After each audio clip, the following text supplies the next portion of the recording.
نبی کریم صلی اللہ تعالی وسلم فرماتے ہیں مسجد اقصی میں پہنچا، اور جب میں پہنچا نا سارے نبی بیٹھے تھے۔ حضور فرماتے ہیں جبریل امین نے نا اذان پڑھی تو میرے حاشیے میں بھی نہیں تھا کہ میں جماعت کراؤں گا۔ یہاں لوگوں کو شوق ہوتا ہے نا آگے آگے، کہا میرے حاشیے میں بھی نہیں تھا کہ میں جماعت، میں تو پیچھے تھا، میرا دل تھا موسیٰ کرائیں گے، عیسیٰ کرائیں گے، ابراہیم خلیل اللہ کرائیں، یا حضرت آدم علیہ السلام سب کے باپ ہیں وہ کرائیں گے۔ فرماتے ہیں جب اقامت ہوئی تو حضرت جبریل نے میرا ہاتھ پکڑا۔ نبی پاک فرماتے ہیں حضرت جبریل نے مجھے کھڑا کیا تو میں نے جبریل کو دیکھا، میں نے کہا مجھے کیوں کھڑا کر رہے ہو؟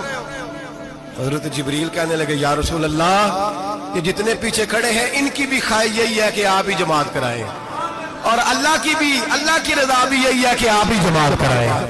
نبی پاک فرماتے ہیں میں نے جماعت کرائی، پھر نبیوں نے تقریریں کی، میری باری آئی تو ایک جملہ کہا تو حضرت ابراہیم کہنے لگے آپ نے تو ایک جملے میں ہی کمال کر دیا ہے۔ کوئی نبی کہنے لگے میں کلیم اللہ ہوں، کچھ کہنے لگے میں روح اللہ ہوں، کوئی فرمانے لگے میں خلیل اللہ ہوں، سب نے اپنی ذاتی بات کی۔